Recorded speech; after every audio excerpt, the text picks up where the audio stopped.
Good morning, students. Today we will discuss about the group 17 elements. You already know the group 17 elements is known as halogens, and the elements of group 17 are chlorine,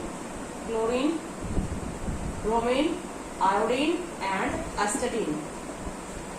Astatine is a radioactive element, so its chemistry is not known. So we will mainly focus on only 4 halogen: fluorine, chlorine, bromine, and iodine. Why group 17 elements are called halogens? The mean of halogen in Greek language is salt. They are salt forming in nature. Generally ये क्या करते हैं, जो क्योंकि ये high electronegative element है, सबसे ज्यादा हाई इलेक्ट्रोनेगेटिव एलिमेंट है ये अपने अपने पीरियड से। सेकेंड पीरियड में फ्लोरीन, थर्ड पीरियड में क्लोरीन एंड सो ऑन। तो अपने रिस्पेक्टिव पीरियड में सबसे ज्यादा इलेक्ट्रोनेगेटिव है, तो जो इलेक्ट्रोपॉजिटिव मैटर्स हैं उनके साथ ये क्या करते हैं, आयनिक कंपाउंड बनाते हैं, सोल्ट बनाते हैं। तो इनका सोल्ट फॉर्मिंग नेचर है। तो सोल्ट फॉर्मिंग नेचर होने की वजह से इनको क्या बोलते हैं, हैलोजेंस। ग्रुप 16 के एलिमेंट को क्या बोलते हैं, काल के जल, और फॉर्मिंग। सल्फाइड ऑक्साइड जनरली और पाए जाते हैं ना, मेटल के जो और पाए जाते हैं वो जनरली सल्फाइड ऑक्साइड पाए जाते हैं, तो उनको काल के जल बोलते हैं। ग्रुप 17 को क्या बोलते हैं, हैलोजेंस बोलते हैं। फिजिकल स्टेट अगर हम देखें तो, और ये सारे ही क्या है, नॉन मेटालिक नेचर के हैं। अगर हम इनका मेटालिक करेक्टर देखें तो हाई इलेक्ट्रोनेगेटिव है, तो सारे ही क्या है, नॉन मेटालिक नेचर के रहते हैं। आयोडीन थोड़ा बहुत मेटालिक नेचर शो करता है। जैसे आयोडीन के कुछ ऐसे कंपाउंड है जिसमें आयोडीन की प्लस ऑक्सीडेशन स्टेट देखने को मिलती है, जैसे कि हमारे पास ICl हो गया, ICl3 हो गया। यहाँ आयोडीन की ऑक्सीडेशन स्टेट +1 +3। तो जैसे मेटल की ऑक्सीडेशन स्टेट +1 +3 होती है, इसी तरह से ये भी प्लस ऑक्सीडेशन स्टेट के कुछ कंपाउंड बना रहा है। और इसी तरह से आयोडीन आपने देखी है लश्चरस होती है, तो मेटल्स के अंदर जैसे लश्चर होती है तो ये लश्चरस होती है, इसके अंदर लश्चर होती है। तो इन दो बातों से थोड़ा सा ये हमें पता चल रहा है कि थोड़ा बहुत आयोडीन के अंदर मेटालिक कैरेक्टर है। जनरली किस में आएंगे, नॉन मेटल में आएंगे, नॉन मेटल है ये सारे। अच्छा, अब अगर इनकी फिजिकल स्टेट हम देखते हैं तो फिजिकल स्टेट आपको पता है कि फ्लोरीन और क्लोरीन जो है वो गैस है रूम टेम्परेचर पर। ब्रोमीन अलोन नॉन मेटल है जो लिक्विड है रूम टेम्परेचर पर। ये लिक्विड है और ये सॉलिड, ये दोनों ही सॉलिड है। अब इससे तुम्हें पता चल रहा होगा, फिजिकल स्टेट देखने से तुम्हें ये पता चल रहा होगा कि down the group physical state gas liquid से सॉलिड हो रहा है। तो अगर मेल्टिंग और बॉइलिंग पॉइंट का अगर हम ऑर्डर करें, down the group melting point और बॉइलिंग पॉइंट का ऑर्डर करें तो क्या होगा, melting point and boiling point क्या हो रहा है, डाउन द ग्रुप इंक्रीज हो रहा है। मेल्टिंग पॉइंट और boiling point down the group increase हो रहा है। क्यों इंक्रीज हो रहा है, मॉलिक्यूल का साइज इंक्रीज होगा, one to one force of attraction increase होगी। तो मॉलिक्यूल का साइज, अप टू मॉलिक्यूल का साइज स्मॉल है, Cl2 मॉलिक्यूल का साइज उससे ज्यादा है, ब्रोमीन मॉलिक्यूल का साइज अब Br2 मॉलिक्यूल का और भी ज्यादा है। तो due to increase the molecular size the one to one force of attraction increase, due to this melting and boiling point increase and the physical state also change gas to liquid and liquid to solid. अगर हम इनकी occurrence देखें, मतलब ये किस form में exist करते हैं, किस फॉर्म में एग्जिस्ट करते हैं, सारे डायटोमिक फॉर्म में एग्जिस्ट करते हैं। इनके जो मॉलिक्यूल कितने एटम मिलकर मॉलिक्यूल बनाते हैं, डायटोमिक फॉर्म में एग्जिस्ट करते हैं। जैसे तुमने सुना होगा जो फ्लोरीन गैस है वो उसका फॉर्मूला क्या लिखोगे तुम, F2। इसी तरह से क्लोरीन गैस Cl2, ब्रोमीन को Br2 और आयोडीन का I2। डायटोमिक फॉर्म में, H2 के फॉर्म में एग्जिस्ट करते हैं ये सारे। डायटोमिक फॉर्म में क्यों एग्जिस्ट करते हैं, सभी हैलोजन के पास वैलेंस आर्मी ग्रुप 17 के मेंबर है, तो वैलेंस आर्मी इलेक्ट्रॉन कितने हैं, 7। तो वैलेंस आर्मी इलेक्ट्रॉन 7 है हर हैलोजन के पास। तो ऑक्टेट कंप्लीट करने के लिए सिर्फ क्या है, एक इलेक्ट्रॉन की शेयरिंग की जरूरत है। तो दो हैलोजन एटम क्या करेंगे, एक एक इलेक्ट्रॉन की शेयरिंग करेंगे और किस फॉर्म में एग्जिस्ट करेंगे, H2 की फॉर्म में एग्जिस्ट करेंगे। दोनों हैलोजन एटम के पास सिर्फ कौन सा बॉन्ड है, सिग्मा बॉन्ड है, कोई पाई बॉन्ड नहीं है। दोनों हैलोजन एटम के पास क्या है, सिर्फ एक हाफ फील्ड प्योर ऑर्बिटल है। इसका एक हाफ फील्ड प्योर ऑर्बिटल इसके हाफ फील्ड प्योर ऑर्बिटल के साथ ओवरलैप करेगा, सिग्मा बॉन्ड बनाएगा और H2 की फॉर्म में ये एग्जिस्ट करेंगे। तो डायटोमिक डाइमोलिक्यूलर फॉर्म में ये एग्जिस्ट करेंगे, ठीक है। जबकि हमने ग्रुप 17 और वहां ग्रुप 16 में और 15 में हमने देखा था कि सारे एक जैसे मॉलिक्यूलर फॉर्म में एग्जिस्ट नहीं कर रहे थे। जैसे ऑक्सीजन O2 फॉर्म में एग्जिस्ट कर रहा था, सल्फर असेट फॉर्म में एग्जिस्ट कर रहा था। इसी तरह से जो नाइट्रोजन है वो N2 की फॉर्म में, फॉस्फोरस P4 फॉर्म में एग्जिस्ट करता था। लेकिन ये सब डायटोमिक फॉर्म में एग्जिस्ट करेंगे। मैंने आपको रीजन बता दिया। पहले सेल में हैलोजन एटम के पास 7 इलेक्ट्रॉन है, तो 2 हैलोजन एटम एक इलेक्ट्रॉन की शेयरिंग करेंगे, इनका ऑक्टेट कंप्लीट हो जाएगा, डायटोमिक फॉर्म में ये एग्जिस्ट करेंगे। उसके बाद इनकी कुछ फिजिकल और एटॉमिक प्रॉपर्टी का हम कंपैरिजन कर लेते हैं, जो इंपॉर्टेंट है, जहां पर एक्सेप्शन जनरली आते हैं वही से क्वेश्चन बनते हैं। तो जैसे हमारे पास एटॉमिक साइज है या एटॉमिक रेडियाई, कोई एक्सेप्शन नहीं है। Down the group atomic size क्या होता है? Down the group atomic size increase हो रहा है और यहाँ पर भी atomic size down the group increase हो रहा है। अगर हम इनकी आयनाइजेशन एंथैल्पी देखें,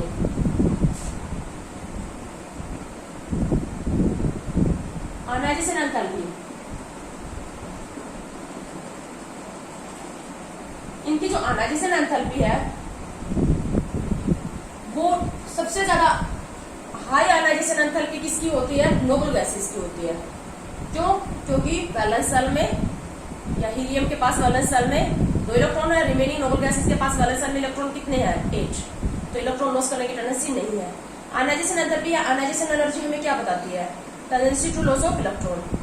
जिसकी आयनाइजेशन एंथैल्पी की वैल्यू ज्यादा होगी उसकी इलेक्ट्रॉन लॉस करने की टेंडेंसी कम होगी। इन हैलोजन की तो इलेक्ट्रॉन लॉस करने की टेंडेंसी बिल्कुल भी नहीं है, क्योंकि इनके पास वैलेंस सेल में इलेक्ट्रॉन कितने हैं? 7। तो ये तो एक इलेक्ट्रॉन गेन करने की टेंडेंसी रखते हैं ना।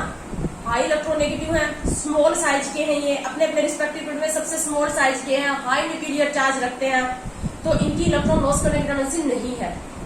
तो इलेक्ट्रॉन लॉस करने की टेंडेंसी नहीं होगी, तो अगर हमें इनमें से इलेक्ट्रॉन निकालना पड़ जाए तो क्या होगा? बहुत ज्यादा एनर्जी देनी पड़ेगी। तो इनकी जो आयनाइजेशन एंथैल्पी है वो क्या होगी? बहुत ज्यादा हाई है। हाई आयनाइजेशन एंथैल्पी है इनकी। सबसे ज्यादा high ionisation enthalpy group 18 element की होती है और दूसरे नंबर पर ग्रुप 17 एलिमेंट की होती है। और down the group ionisation enthalpy generally क्या होती है? Down the group atomic size increase होगा। एटॉमिक साइज इंक्रीज होगा तो इलेक्ट्रॉन की लॉस करने, एटम की इलेक्ट्रॉन लॉस करने की टेंडेंसी इंक्रीज होती जाएगी, आयनाइजेशन एंथैल्पी डिक्रीज होती जाएगी। तो यहाँ पर भी क्या होगा? जब हम फ्लोरीन, क्लोरीन, ब्रोमीन से आयोडीन की तरफ जाएंगे तो आयनाइजेशन एंथैल्पी जो होगी वो डिक्रीज होती जाएगी, कोई एक्सेप्शन नहीं है।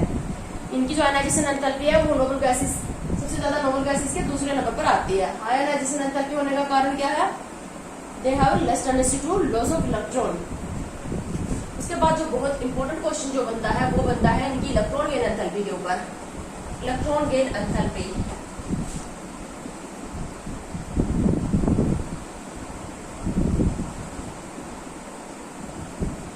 इलेक्ट्रॉन गेन एंथैल्पी या इलेक्ट्रॉन एफिनिटी भी बोल देते हैं।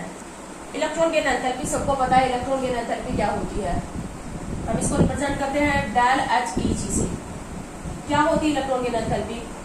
जब कोई हमारे पास गैसेस आइसोलेटेड एटम होता है, कोई एटम आइसोलेटेड किस फॉर्म में होगा? गैसेस स्टेट में, तो उसमें एक इलेक्ट्रॉन ऐड होगा। जब कोई गैसेस आइसोलेटेड एटम होता है उसमें जब कोई इलेक्ट्रॉन ऐड होता है, जैसे हमारे पास कोई भी एटम है ये और ये कोई एक्स्ट्रा इलेक्ट्रॉन है, ये इसके अंदर जब ऐड होगा तो इलेक्ट्रॉन अगर ऐड होगा तो इस इनकमिंग इलेक्ट्रॉन और न्यूक्लियस के बीच में फोर्स ऑफ अट्रैक्शन बनेगी, और जहां पर भी फोर्स ऑफ अट्रैक्शन बनती है जनरली वहां पर एनर्जी क्या होती है? रिलीज होती है। तो जब किसी एटम के अंदर एक एक्स्ट्रा इलेक्ट्रॉन ऐड होता है तो उस टाइम जनरली जो एनर्जी रिलीज होती है, जनरली बोला है मैंने, हर किसी एटम के केस में एनर्जी रिलीज हो ये जरूरी नहीं है।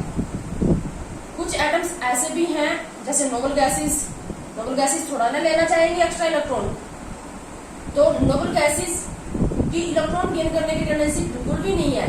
वो तो ना लेना चाहती है, ना क्या करना चाहती है, लॉस करना चाहती है, स्टेबल कॉन्फिगरेशन है। तो भाई अगर कोई एटम इलेक्ट्रॉन लेना नहीं चाहेगा, गेन करना नहीं चाहेगा, तो उसके केस में तो एनर्जी निकलेगी नहीं, बल्कि वो तो क्या हो जाएगी? एक नॉन स्पॉन्टेनियस प्रोसेस हो जाएगी। और जो नॉन स्पॉन्टेनियस प्रोसेस होती है वो एनर्जेटिक होती है, एनर्जी दे के करवानी पड़ती है। अब जैसे कि हमारे पास जनरली जो नाइट्रोजन है उसकी इलेक्ट्रॉन गेन एंथैल्पी भी पॉजिटिव है, नोबल गैसेस की इलेक्ट्रॉन गेन एंथैल्पी भी पॉजिटिव है। क्यों? किसकी पॉजिटिव होगी? जो एटम इलेक्ट्रॉन गेन करने की टेंडेंसी नहीं रखता, जिसकी हाफ स्टेबल कॉन्फिगरेशन हो। जिन एटम्स की ऑलरेडी स्टेबल कॉन्फिगरेशन है, नोबल गैसेस की स्टेबल कॉन्फिगरेशन, नाइट्रोजन के पास भी क्या है? हाफ फिल्ड स्टेबल कॉन्फिगरेशन है। तो ऐसे एटम इलेक्ट्रॉन गेन नहीं करना चाहते। अब इनका इलेक्ट्रॉन गेन करने की ये जो प्रोसेस है वो क्या है? Non spontaneous. तो नॉन स्पॉन्टेनियस होगी तो वो प्रोसेस क्या होगी? एनर्जेटिक होगी। मीन उसको उनकी ऐसी प्रोसेस क्या होती है, एंडोथर्मिक होती है, एनर्जी देनी पड़ती है। तो मैं जो वर्ड बोल रही हूँ electron gain enthalpy, electron gain enthalpy generally तो नेगेटिव होती है। ज्यादातर एटम्स की, ज्यादातर एलिमेंट की इलेक्ट्रॉन गेन एंथैल्पी नेगेटिव होती है। यानी कि जब कोई एक्स्ट्रा इलेक्ट्रॉन न्यूक्लियस के अंदर जाता है, मतलब कोई एक्स्ट्रा इलेक्ट्रॉन किसी एटम के अंदर जाएगा, तो एटम के न्यूक्लियस और इलेक्ट्रॉन के बीच में फोर्स ऑफ अट्रैक्शन होगी, और जहां पर भी फोर्स ऑफ अट्रैक्शन बनती है वहां एनर्जी जनरली क्या होती है, रिलीज होती है।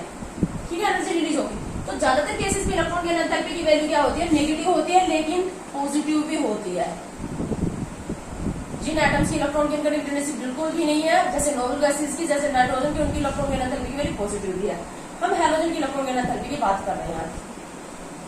खास बात यह है कि इन हैलोजेंस की इलेक्ट्रॉन गेन एंथैल्पी की वैल्यू अपने अपने रिस्पेक्टिव पीरियड में सबसे ज्यादा नेगेटिव है।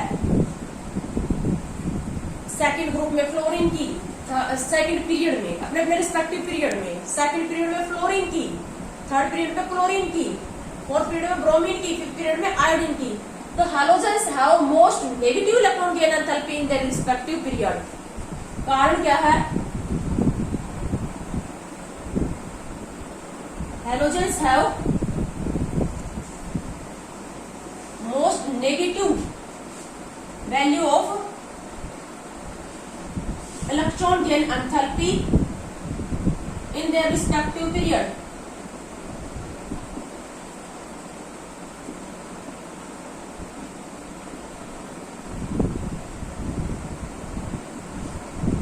सबसे ज्यादा नेगेटिव, अच्छा नेगेटिव इलेक्ट्रॉन गेन एंथैल्पी की वैल्यू नेगेटिव जितनी ज्यादा होती है, मतलब नेगेटिव का मतलब रिलीज होती है, जितनी ज्यादा रिलीज होगी, जब कोई इलेक्ट्रॉन किसी एटम के अंदर जाएगा तो जितना एटम की इलेक्ट्रॉन गेन करने की टेंडेंसी ज्यादा होगी, जितना किसी एटम की इलेक्ट्रॉन गेन करने की टेंडेंसी ज्यादा होगी, उतनी ही ज्यादा एनर्जी रिलीज होगी।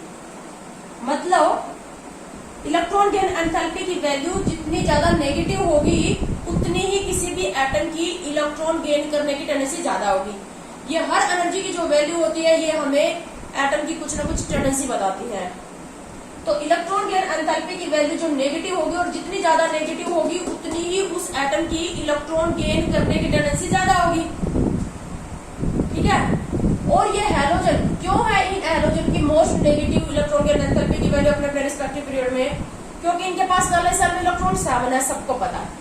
तो ये इनके पास, इनको तो सिर्फ एक इलेक्ट्रॉन चाहिए ना नोबल गैस कॉन्फ़िगरेशन को अचीव करने के लिए, तो सिर्फ एक ही इलेक्ट्रॉन की जरूरत है। एक इलेक्ट्रॉन मिलते ही क्या हो जाएगा, नोबल गैस कॉन्फ़िगरेशन को अचीव कर लेंगे। तो इसलिए एक इलेक्ट्रॉन को लेने की बहुत हाई टेंडेंसी है इनकी, इसीलिए अब इलेक्ट्रॉन लेने की टेंडेंसी ज्यादा होगी तो क्या होगा, ज्यादा एनर्जी रिलीज होगी, तो ज्यादा नेगेटिव वैल्यू आएगी। Why the halogens have most negative value of electron gain enthalpy in their respective period? Because halogen have 7 electron in their valence shell. They have need of only 1 electron to attain the noble gas configuration. So they have a high tendency to take 1 electron. So more and most of the energy is released. So they have negative value of the electron gain enthalpy. ठीक है, तुमसे ये question पूछ लिया जाए तो इसका answer तुम इस तरह से दोगे। अब इन हैलोजन की इलेक्ट्रॉन गेन एंथैल्पी का हम कंपैरिजन कर लेंगे। ये तो हमने हैलोजन की इलेक्ट्रॉन गेन एंथैल्पी की वैल्यू सबसे ज्यादा नेगेटिव है, क्यों है, रिमेनिंग ग्रुप से इसका कारण क्या। अब इन हैलोजन की इलेक्ट्रॉन गेन एंथैल्पी का भी हम कंपैरिजन कर लेंगे। आप लोगों ने 11th क्लास में या इससे पहले भी पढ़ा होगा कि इलेक्ट्रॉन गेन एंथैल्पी, जितना एटम का साइज स्मॉल होगा, जितना किसी एटम का साइज स्मॉल होता है, हमारे पास जैसे ये 2 एटम है, एक मैं थोड़ा बड़े साइज का बना देती हूँ इस तरह से, और यहाँ पर मैंने बीच में रख दिया इलेक्ट्रॉन। जितना एटम का साइज स्मॉल होगा, उतना उसका न्यूक्लियस इस एक्स्ट्रा इलेक्ट्रॉन की क्या होगा, क्लोज, और उसको ज्यादा अपनी तरफ अट्रैक्ट करेगा। अगर एटम का साइज लार्ज है, अगर एटम का साइज लार्ज है, तो इसका जो न्यूक्लियस है वो इलेक्ट्रॉन से क्या होगा, फार, ज्यादा दूर होगा। तो एटम का साइज जितना स्मॉल होता जाता है, इलेक्ट्रॉन गेन एंथैल्पी की वैल्यू उतनी ही ज्यादा नेगेटिव होती जाती है। यानी कि एटम की इलेक्ट्रॉन गेन करने की टेंडेंसी उतनी ही बढ़ती जाएगी, क्योंकि जो वैलेंस इलेक्ट्रॉन है वो न्यूक्लियस के, एक्स्ट्रा जो इलेक्ट्रॉन है वो न्यूक्लियस के ज्यादा क्लोज होगा। ठीक है, तो आपको ये बात पता है। तो जैसे जैसे एटम का साइज डाउन द ग्रुप, अब हम हैलोजन में फ्लोरीन से आयोडीन की तरफ जब मूव करेंगे, तो down the group halogen atom का साइज क्या होता जाएगा, इंक्रीज। अब एटम का साइज इंक्रीज होता जाएगा तो इलेक्ट्रॉन न्यूक्लियस और इस इलेक्ट्रॉन के बीच में फोर्स ऑफ अट्रैक्शन कम होती जाएगी और इसको गेन करने की टेंडेंसी कम होती जाएगी, यानी इलेक्ट्रॉन गेन एंथैल्पी की value less and less negative होती जाती है। जनरल ट्रेंड क्या है, जब हम किसी भी ग्रुप में मूव करते हैं तो इलेक्ट्रॉन गेन एंथैल्पी की वैल्यू क्या होती जाएगी, less and less negative. Less and less negative का मतलब एटम की एक्स्ट्रा इलेक्ट्रॉन की गेन करने की टेंडेंसी कम होती जाएगी। तो यहाँ पर भी हमारी एक्सपेक्टेशन यही थी कि इलेक्ट्रॉन गेन एंथैल्पी की value less and less negative होती जाएगी। तो अब हमारे पास ये जो हाइड्रोजन है, fluorine, chlorine, bromine and iodine. एक सेकंड मैं एटम लिख लेती हूँ, हम एटॉमिक प्रॉपर्टी पढ़ रहे हैं। तो फ्लोरीन, क्लोरीन, ब्रोमीन और आयोडीन, तो down the group electron gain enthalpy की value less and less negative होनी चाहिए, ठीक है। लेकिन यहाँ पर क्वेश्चन क्या बन रहा है, इसकी जो इलेक्ट्रॉन गेन एंथैल्पी, क्लोरीन की इलेक्ट्रॉन गेन एंथैल्पी की वैल्यू है 349 किलोजूल पर मोल और फ्लोरीन की इलेक्ट्रॉन गेन एंथैल्पी की वैल्यू है -33 kilojoule per mole. Down the group electron gain enthalpy की वैल्यू क्या होनी चाहिए, लेस एंड लेस नेगेटिव होनी चाहिए। बट इसके हिसाब से तो क्या होनी चाहिए, सबसे ज्यादा नेगेटिव इलेक्ट्रॉन गेन एंथैल्पी की वैल्यू नेगेटिव फ्लोरीन की होनी चाहिए, सबसे ज्यादा नेगेटिव वैल्यू फ्लोरीन की होनी चाहिए।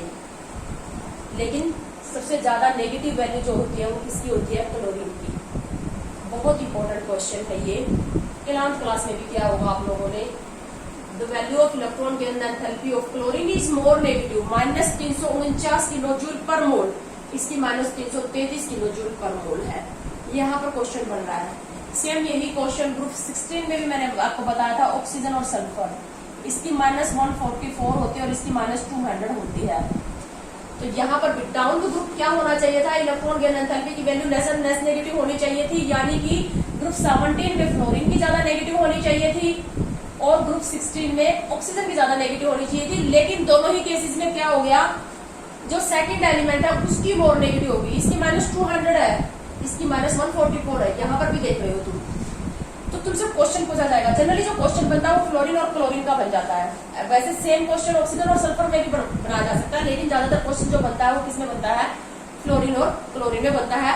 तो अब रीजन मैं जो एक्सप्लेन करूंगी वो दोनों के लिए होगा। Why chlorine have more negative electron gain enthalpy than that of chlorine, even the size of chlorine atom is larger than that of fluorine. Chlorine atom का साइज लार्ज होते हुए भी क्लोरीन की इलेक्ट्रॉन गेन एंथैल्पी की value ज्यादा negative क्यों होती है फ्लोरीन के कंपेयर में, ठीक है। तो इसका रीजन क्या है। इसी तरह से सेम यही क्वेश्चन कहां पर बन रहा है, ऑक्सीजन और सल्फर में से। अब आप ये देखो, फ्लोरीन की जो बैलेंस सेल है, फ्लोरीन की बैलेंस सेल है सेकंड। फ्लोरीन की अगर हम कॉन्फ़िगरेशन लिखें तो क्या लिखेंगे हम, 1s2 2s2 2p5। Second valence shell में सेकंड सेल है बैलेंस सेल और ऑलरेडी कितने इलेक्ट्रॉन है, 7 इलेक्ट्रॉन है। मैं यहाँ पर ड्रॉ कर रही हूँ, ये फर्स्ट सेल, इसमें इलेक्ट्रॉन हो गए 2, और जो सेकंड सेल है फ्लोरीन की, ये सेकंड सेल, इसमें टोटल इलेक्ट्रॉन कितने हैं, 7 है, 2 s ऑर्बिटल में और 5 क्या है p ऑर्बिटल में, 7 इलेक्ट्रॉन ऑलरेडी प्रेजेंट है, ठीक है। तो इसकी बैलेंस सेल सेकंड है, हमें पता है जैसे जैसे सेल का नंबर बढ़ता है उसका साइज भी बढ़ता है। जबकि जो क्लोरीन है, क्लोरीन की जो बैलेंस सेल है वो थर्ड है। क्लोरीन की मैं जस्ट बैलेंस कॉन्फ़िगरेशन लिख रही हूँ तो क्या हो जाएगी, 3s2 3p5, 3s2 3p5। तो क्लोरीन की बैलेंस सेल थर्ड है। अब क्लोरीन की बैलेंस सेल थर्ड है तो थर्ड सेल का साइज क्या है, सेकंड सेल में कितने होंगे, 8 इलेक्ट्रॉन होंगे। थर्ड सेल में कितने इलेक्ट्रॉन है, 7। यहाँ पर देखो, इसकी थर्ड सेल है और इसकी सेकंड सेल है। कारण बता रही हूं मैं, why chlorine have more negative electron gain enthalpy than that of fluorine, why sulphur have more negative electron gain enthalpy than that of oxygen. In case of fluorine the valence shell is the second shell is the valence shell. So incoming electron जो आएगा, incoming electron जो extra जो electron आएगा, कौन से number का electron आ जाएगा, 7 तो ऑलरेडी है, 8th जो इलेक्ट्रॉन आएगा वो फ्लोरीन के केस में किस में आएगा, सेकंड सेल में, और क्लोरीन में किस में आएगा, थर्ड सेल में। जो इनकमिंग 8th इलेक्ट्रॉन आएगा, 7 बैलेंस इलेक्ट्रॉन फ्लोरीन और क्लोरीन दोनों के पास है, जो 8th इलेक्ट्रॉन आएगा वो फ्लोरीन में तो सेकंड सेल में आएगा और क्लोरीन में किस में जाएगा, वो थर्ड सेल में। Due to small size of second shell of fluorine, due to small size of second shell of fluorine and presence of already 7 electron, if 8th electron is enter in the small size of the second cell of fluorine, then interelectronic repulsion take place। और ऐसी कोई भी process spontaneous नहीं होती या less spontaneous होती है जिससे रिपल्सन हो, क्योंकि रिपल्सन से हमेशा क्या होती है, स्टेबिलिटी डिक्रीज होती है। रीजन क्लियर है। फ्लोरीन के केस में सेकंड सेल में आएगा इनकमिंग इलेक्ट्रॉन, सेकंड सेल में ऑलरेडी 7 इलेक्ट्रॉन है, तो 8th इलेक्ट्रॉन और आ जाएगा तो वहां पर इंटर इलेक्ट्रॉनिक रिपल्सन स्टार्ट हो जाएगी। और रिपल्सिव प्रोसेस लेस स्पॉन्टेनियस होती है या नॉन स्पॉन्टेनियस होती है, ठीक है। जबकि क्लोरीन के केस में जो इनकमिंग इलेक्ट्रॉन आएगा वो थर्ड सेल में आएगा, जो 8th इलेक्ट्रॉन आएगा वो थर्ड सेल में आएगा और थर्ड सेल का साइज लार्ज है। अब थर्ड सेल का साइज लार्ज है तो कोई इंटर इलेक्ट्रॉनिक रिपल्सन नहीं होगी, ये आराम से ले लेगा without any interelectronic repulsion। In case of chlorine, the incoming 8th electron enter in the third cell, and due to large size of the third cell, there is no interelectronic repulsion take place. So chlorine has more negative electron gain enthalpy than the fluorine, and same reason is for oxygen and sulfur। Clear हो गया होगा। 11th class का भी बहुत important question बनता है 3rd unit का। तो ये एक important question electron gain enthalpy में बन रहा था।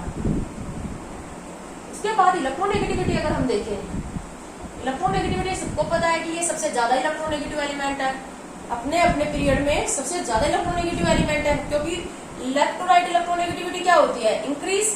तो ये सबसे राइट में, उसके बाद तो नोबेल गैसेस आ जाते हैं, वो तो एक्सेप्शन में है, उनकी इलेक्ट्रोनेगेटिविटी तो ज्यादा नहीं है।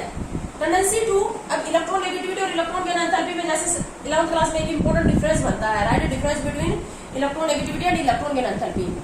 तो इलेक्ट्रोनेगेटिविटी और इलेक्ट्रॉन गेन एंथैल्पी दोनों ही इंटायरली डिफरेंट चीजें हैं। इलेक्ट्रॉन गेन एंथैल्पी तो एनर्जी है एक प्रकार की, जबकि इलेक्ट्रोनेगेटिविटी क्या है, एक टेंडेंसी है। इलेक्ट्रोनेगेटिविटी हमेशा बॉन्डेड, जब कोई एटम दूसरे एटम के साथ कोवैलेंट बॉन्ड से बॉन्डेड होता है उस टाइम देखी जाती है, ठीक है। जबकि जो इलेक्ट्रॉन गेन एंथैल्पी है वो आइसोलेटेड एटम की चेक होती है। अभी मैंने पूरा कंप्लीट डिटेल बताई आपको इलेक्ट्रॉन गेन एंथैल्पी, ठीक है। तो जैसे कोई एटम क्या होता है, किसी दूसरे एटम के साथ कोवैलेंट बॉन्ड से बॉन्डेड होता है, तो उस टाइम क्या हुआ, इस एक कोवैलेंट बॉन्ड में 2 इलेक्ट्रॉन होंगे और इन इलेक्ट्रॉन को क्या बोलते हैं, बॉन्ड पेयर ऑफ इलेक्ट्रॉन या शेयर्ड पेयर ऑफ इलेक्ट्रॉन बोलते हैं। तो किसी भी एटम की in bond pair of electron या शेयर्ड पेयर ऑफ इलेक्ट्रॉन को अपनी तरफ अट्रैक्ट करने की जो टेंडेंसी है वो क्या कहलाती है, इलेक्ट्रोनेगेटिविटी कहलाती है।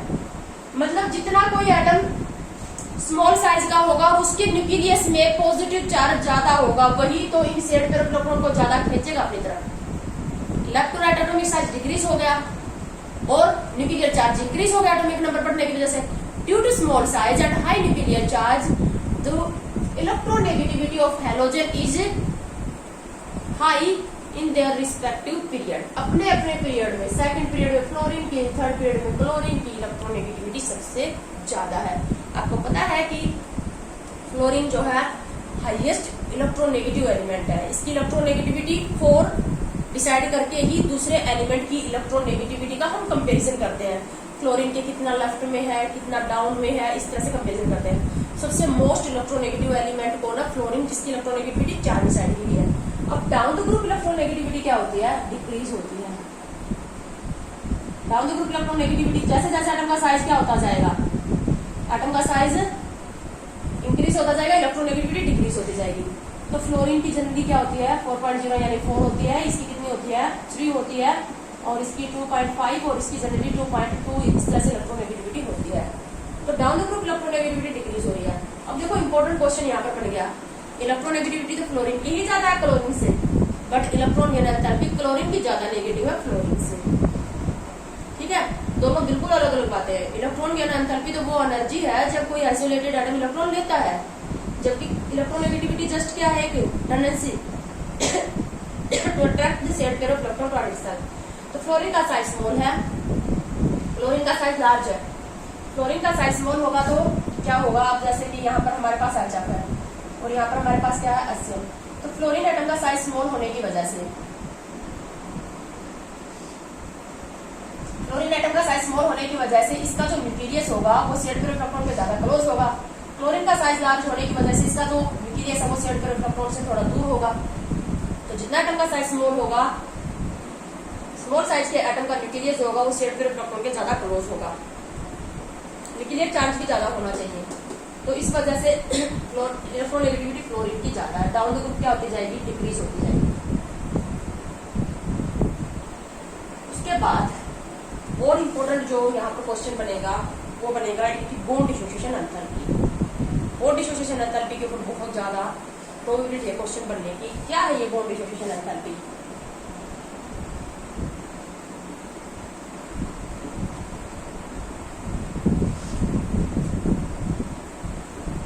सबको पता है, एक मोल बॉन्ड को तोड़ने के लिए, एक मोल बॉन्ड को तोड़ने के लिए जो एनर्जी दी जाती है वो क्या कहलाती है, बॉन्ड डिसोसिएशन एंथैल्पी कहलाती है। अभी मैंने आपको बताया था कि सभी हैलोजन क्या करते हैं, डायटोमिक फॉर्म में एग्जिस्ट करते हैं, अप टू की फॉर्म में Cl2, Br2 एंड I2। तो अब फ्लोरीन फ्लोरीन के बीच में जो बॉन्ड है, क्लोरीन क्लोरीन के बीच में जो बॉन्ड है, ब्रोमीन ब्रोमीन के बीच में जो बॉन्ड है, आयोडीन आयोडीन के बीच में जो बॉन्ड है, इस बॉन्ड को तोड़ने के लिए जो एनर्जी देनी पड़ती है वो क्या कहलाती है, बॉन्ड डिसोसिएशन एंथैल्पी। बॉन्ड जितना वीक होता जाएगा, बॉन्ड जितना लॉन्ग होगा उतना ही वीक होगा, और उसको तोड़ने के लिए उतनी ही कम एनर्जी देनी पड़ती है। बॉन्ड की लेंथ किस पर डिपेंड करती है, बॉन्डेड एटम के साइज पर। जितना बॉन्डेड एटम का साइज इंक्रीज होता जाएगा बॉन्ड उतना ही लॉन्ग बनेगा, और बॉन्ड लॉन्ग होगा उतना ही क्या होगा, वीक होगा, और वीक होगा उसको तोड़ने के लिए उतनी ही कम एनर्जी देनी पड़ेगी। तो डाउन द ग्रुप एटम का साइज क्या हो रहा है, इंक्रीज। अब डाउन द ग्रुप एटम का साइज इंक्रीज होता जाएगा तो इनके बीच में जो बॉन्ड बनेगा वो क्या होता जाएगा, लॉन्ग, और लॉन्ग होता जाएगा तो क्या होता जाएगा, वीक, और वीक होता जाएगा तो बॉन्ड डिसोसिएशन एंथैल्पी की जो वैल्यू है वो डाउन द ग्रुप क्या होनी चाहिए, डिक्रीज। जो डेल H डिसोसिएशन है वो डाउन द ग्रुप क्या होनी चाहिए, डिक्रीज होनी चाहिए। तो अगर हम फ्लोरीन को छोड़ दें, हम एक्सपेक्ट क्या कर रहे हैं, हमारी इसके हिसाब से हमारी एक्सपेक्टेशन ये होनी चाहिए कि फ्लोरीन की बॉन्ड डिसोसिएशन एंथैल्पी सबसे ज्यादा होनी चाहिए, यानी ऑर्डर क्या होना चाहिए, फ्लोरीन की सबसे ज्यादा होगी, then chlorine, then bromine, and सबसे वीक बॉन्ड किसका बनेगा, आयोडीन का। ठीक है, तो बॉन्ड डिसोसिएशन एंथैल्पी का हम ये ऑर्डर एक्सपेक्ट कर रहे थे, बट ये ऑर्डर वास्तव में नहीं होता। डाउन द ग्रुप एटम का साइज इंक्रीज होने की वजह से बॉन्ड क्या होता जाएगा, वीक एंड लॉन्ग। तो बॉन्ड डिसोसिएशन एंथैल्पी क्या होनी चाहिए, डिक्रीज होनी चाहिए। तो आयोडीन की बॉन्ड डिसोसिएशन एंथैल्पी सबसे कम और फ्लोरीन की बॉन्ड डिसोसिएशन एंथैल्पी सबसे ज्यादा होनी चाहिए, बट ये ऑर्डर नहीं होता। कुछ और फैक्टर्स भी हैं जो बॉन्ड स्ट्रेंथ को अफेक्ट करते हैं। सिर्फ एटम का साइज ही बॉन्ड स्ट्रेंथ को अफेक्ट नहीं करता। 11th क्लास में आपने पढ़ा है और भी कई फैक्टर हैं जो बॉन्ड की स्ट्रेंथ को अफेक्ट करते हैं। Presence of lone pair of electron on bonded atom, जो बॉन्डेड एटम्स हैं उनके ऊपर लोन पेयर ऑफ इलेक्ट्रॉन है या नहीं, और है तो कितने हैं, ये भी बॉन्ड स्ट्रेंथ को अफेक्ट करता है। और यहाँ पर यही फैक्टर आ गया। क्या होगा अगर हम यहाँ पर देखें तो 3 लोन पेयर ऑफ इलेक्ट्रॉन है सभी हैलोजन के पास, क्योंकि ये जो 2 बॉन्ड लगे हर हैलोजन के पास बैलेंस में कितने इलेक्ट्रॉन थे, 7। तो 7 में से एक इलेक्ट्रॉन ही तो यहाँ पर बॉन्ड में लगाया है। Every halogen atom contain 3 lone pair of electron। तो ये 3 lone pair of electron तो सबके पास है, यहाँ पर भी 3 lone pair of electron है, और यहाँ पर भी है 3 lone pair of electron, और हर जगह ही है ये 3 lone pair of electron। तो lone pair of electron तो हर हैलोजन के अंदर क्या है, सेम है, 3 lone pair of electron है। बट क्या होगा, फ्लोरीन का साइज स्मॉल होने की वजह से, अब फ्लोरीन हैलोजन का साइज स्मॉल होने की वजह से दोनों फ्लोरीन एटम्स के लोन पेयर एक दूसरे के क्या आ गए, क्लोज। भाई स्मॉल साइज है फ्लोरीन एटम का तो बॉन्ड शॉर्ट है, तो दोनों फ्लोरीन एटम के लोन पेयर ऑफ इलेक्ट्रॉन एक दूसरे के क्लोज है, और क्लोज है तो वहां पर क्या है, रिपल्सन। जितने क्लोज होंगे उतनी क्या होगी, रिपल्सन। अब जितनी रिपल्सन होगी, रिपल्सन से बॉन्ड क्या होता है, रिपल्सन हमेशा स्टेबिलिटी को कम करती है, बॉन्ड को क्या बना देती है, week. Due to small size of fluorine atom, there is the lone pair of 2 bonded fluorine atom is close to each other, and due to this there is a strong lone pair repulsion। strong lone pair repulsion, and due to this strong lone pair repulsion, the bond become weak, and due to this fluorine have low bond dissociation enthalpy as we expect. जितना हम expect कर रहे थे उतनी नहीं हो पाएगी और ये ऑर्डर नहीं हो पाएगा। तो फ्लोरीन की बॉन्ड डिसोसिएशन एंथैल्पी क्लोरीन और ब्रोमीन दोनों से ही क्या होती है, कम होती है। तो सबसे ज्यादा, अब इसको अगर छोड़ दो तो down the group bond dissociation enthalpy क्या होनी चाहिए, डिक्रीज। इसको हटा दो तो ये ऑर्डर बिल्कुल सही है। यहाँ तक का तो साइज बढ़ता जाएगा, बॉन्ड वीक होता जाएगा, बॉन्ड डिसोसिएशन एंथैल्पी क्या होती जाएगी, डिक्रीज होती जाएगी। लेकिन क्या आ गया, अब फ्लोरीन की बॉन्ड डिसोसिएशन एंथैल्पी क्लोरीन और ब्रोमीन दोनों से ही कम है, फ्लोरीन की यहाँ आ गई और सबसे कम आयोडीन की आ गई। बहुत इंपॉर्टेंट क्वेश्चन है, एंट्रेंस में भी पूछा जाएगा। तुम्हें 4 ऑर्डर दे देंगे, बॉन्ड डिसोसिएशन एंथैल्पी का राइट ऑर्डर सिलेक्ट करो हैलोजन के अंदर। तो कुछ बच्चे सिर्फ क्या याद रख लेते हैं कि क्लोरीन से ही कम है, क्लोरीन और ब्रोमीन दोनों से कम है बॉन्ड डिसोसिएशन एंथैल्पी फ्लोरीन की, तो बॉन्ड डिसोसिएशन एंथैल्पी का ये ऑर्डर है। ठीक है, ऑर्गेनिक केमिस्ट्री में भी बहुत इंपॉर्टेंट क्वेश्चन बनता है ये। और फ्लोरीन, अभी जैसे हम नेक्स्ट केमिकल प्रॉपर्टी पढ़ेंगे तो नेक्स्ट केमिकल प्रॉपर्टी में हम एक बहुत इंपॉर्टेंट रीजन करेंगे इनकी रिएक्टिविटी का। फ्लोरीन जो है, वैसे तो ये सारे हैलोजन ही बहुत ज्यादा रिएक्टिव है, नॉन मेटल बहुत ज्यादा रिएक्टिव होते हैं जितने ज्यादा इलेक्ट्रोनेगेटिव होते हैं, और ये सबसे ज्यादा इलेक्ट्रोनेगेटिव नॉन मेटल है, तो ये सबसे ज्यादा रिएक्टिव नॉन मेटल्स की कैटेगरी में आते हैं। नॉन मेटल्स सबसे, लेकिन इनमें भी क्या है, फ्लोरीन जो इन हैलोजन की भी अगर रिएक्टिविटी का कंपैरिजन करें तो फ्लोरीन बहुत ज्यादा रिएक्टिव हैलोजन है, इसलिए इसको सुपर हैलोजन के नाम से भी जानते हैं। तो तुमसे ये एक क्वेश्चन पूछा जाएगा, why fluorine is most reactive halogen, why it is called super halogen, इतना ज्यादा रिएक्टिव क्यों है ये। अब किसी भी मॉलिक्यूल की रिएक्टिविटी का एक सबसे मेन रीजन तो यही होता है कि बॉन्ड वीक होना चाहिए, क्योंकि मॉलिक्यूल तो रिएक्शन में पार्टिसिपेट करता नहीं है, पहले ये बॉन्ड टूटता है, एटॉमिक फॉर्म में आता है, देन एटम रिएक्शन पार्टिसिपेट करेंगे। तो जितना किसी मॉलिक्यूल के एटम्स में बॉन्ड वीक बनेगा उतना ही वो जल्दी एटॉमिक फॉर्म में आएगा और उतनी उसकी रिएक्टिविटी ज्यादा होगी। तो वैसे तो और भी रीजन है, लेकिन उनमें से एक इंपॉर्टेंट रीजन तो फ्लोरीन की लो बॉन्ड डिसोसिएशन एंथैल्पी आ गई। और रीजन भी हम जहां पर हमारा रीजन हम करेंगे वहां पर बाद में देखते हैं इनकी रिएक्टिविटी का कंपैरिजन, केमिकल प्रॉपर्टी भी नहीं कर रहे। तो एक कारण फ्लोरीन हैलोजन की ज्यादा बहुत ज्यादा रिएक्टिव है, ये इनसे कहीं ज्यादा। तो फ्लोरीन की रिएक्टिविटी ज्यादा होने का एक कारण तो क्या है, लो बॉन्ड डिसोसिएशन एंथैल्पी, बहुत कम बॉन्ड डिसोसिएशन एंथैल्पी है जितना हम एक्सपेक्ट कर रहे थे उसके कंपेयर में। दूसरा क्या है, इलेक्ट्रोनेगेटिविटी, मेटल्स की रिएक्टिविटी इलेक्ट्रोपॉजिटिव नेचर पर डिपेंड करती है, और नॉन मेटल की रिएक्टिविटी किस पर डिपेंड करती है, हाई इलेक्ट्रोनेगेटिव। हाई इलेक्ट्रोनेगेटिव होने की वजह से, लो बॉन्ड डिसोसिएशन एंथैल्पी होने की वजह से क्या होता है, बहुत ही रिएक्टिव है फ्लोरीन। ठीक है, तो फिजिकल प्रॉपर्टी में हाँ एक और इम्पोर्टेंट क्वेश्चन हमारे पास रह गया, ये हैलोजन जो होते हैं ये कलर्ड होते हैं। ये हैलोजन जनरली क्या होते हैं, कलर्ड होते हैं। इसके ऊपर तो एक पूरी वीडियो बनेगी, व्हाई हैलोजन आर कलर्ड, तो वो मैं अभी नहीं बताऊंगी इस वीडियो में, नेक्स्ट वीडियो में बताऊंगी या फिर जूम मीटिंग में बताऊंगी। इससे पहले एक और थर्मल स्टेबिलिटी का कंपैरिजन कर लेते हैं हम। थर्मल स्टेबिलिटी, किसी हैलोजन को जब हम हीट करते हैं तो जनरली डिसोसिएट कौन होगा, अब डिसोसिएट होके एटॉमिक फॉर्म में आ जाएंगे ये, तो thermal stability down the group क्या होगी, डिक्रीज, क्यों, बॉन्ड वीक होता जा रहा है। तो थर्मल स्टेबिलिटी जनरली क्या होती है, ब्रोमीन और आयोडीन हैलोजन होते हैं वो थर्मली लेस स्टेबल होते हैं, ऐसा तुमसे पूछा जा सकता है, क्योंकि यहाँ पर बॉन्ड क्या बन रहा है, वीक बन रहा है, तो थर्मली लेस स्टेबल है ब्रोमीन और आयोडीन हैलोजन। वैसे कोई इंपॉर्टेंट क्वेश्चन नहीं है। अब ये जो एक क्वेश्चन और रह गया हमारे पास, जो क्वेश्चन रह गया हैलोजन जो है कलर्ड है, उसको हम नेक्स्ट वीडियो में या जूम मीटिंग में करेंगे। आज की वीडियो में हम इतना ही लेंगे।